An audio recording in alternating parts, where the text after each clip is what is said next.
Grabe, napaka-supportive ng tatay nito. Talagang sinamahan pa para dumayo. Lalabang nga to anak ko. Anak nyo po? 1v1 po.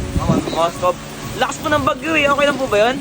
Okay lang, tingin ko, mas malakas to. Inumpisahan kaagad namin yung laban guys kasi sobrang lakas na ng ulan. Unang sagupaan namin walang atrasan, matira matibay. Kaso nung di niya kinaya, tumakbo na lang bigla. Ang hindi niya alam, babalikan ko siya. Na first blood ko siya dyan at hindi ko napigilang siya itawanan. Panghihinayang ang kanyang naramdaman. Medyo maingat ako magralo sa game na to kasi clean yung gamit niya. Di ba nga yan yung nakatalo sa akin ng pro player ang aking nakabangga? Kahit pa sabihin natin lock item kaming dalawa, mas maigi na rin yung nag-iingat kesa matalo ko sa isang lingat. Kaya ko namang makipagharapan pero mas pinipili ko na lang na wag siyang masaktan. Antayin niya na lang mamaya ang kanyang magiging kalagayan. Hanggat maaari, dumidistansya lang muna ako para makaiwas sa anumang gulo. Ngunit hindi ko inaasahang lalapit siya sa akin kaya inumpisahan ko na siyang patulugin. Wala na siyang ibang nagawa pa kundi tanggapin na lang yung nangyaring yun sa kanya. Habang ako tawa pa rin ng tawa dahil sa sobrang saya. Talikuran kaming naglalaro guys kaya siguradong hindi niya makikita kung ako'y sisibat na ba. Magugulat na lang ito dahil saktong-sakto ang pagtama. Buong akala niya ito na ang kanyang katapusan. Pasalamat siya, hindi ko siya sinundan. Kung nagkataon na siya ay aking naabutan, naku, sureball, tapos na tong laban. Dahil cooldown na yung winchalan ko, pinalitan ko to ng imo para masindak siya kahit papaano. Kung mapapansin nyo, 20 minutes na yung laban namin pero 2-0 pa rin yung score. Play safe kasi kami pareho, lumalaban lang kami sa tamang anggulo. Sa puntong ito, nilabas ko na yung pinagbabawal na technique. Heto yung huling item ko guys bago ko siya tuluyang talunin. Tignan natin kung yung damage ko ay kanyang kakayanin.